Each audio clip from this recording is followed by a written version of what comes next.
Giklaro ni Senior Superintendent Limil Obon ang City Director sa Lapu-Lapu City Police Office nga malinaw ng dakbayan sa Lapu-Lapu ug wa usay hulga sumabot nga eleksyon. Kinibisan pa man og nalakip ang syudad sa elections watch list areas kun ewas. Gipasabot sa opisyal nga isip usa ka highly urbanized city ang ayan nga mangandam sa umabot eleksyon. Hinoon walay nakitang problema ang kapulisan sa piniliay karong Mayo 2019. Gani mipadayag kuno ang mga kandidato sa ilang kaandam paglagda sa Peace Covenant aron masiguro ang kalinaw sa ilang dapit.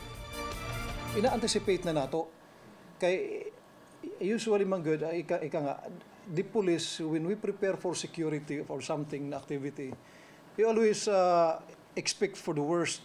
We train and then yung mind setting nato.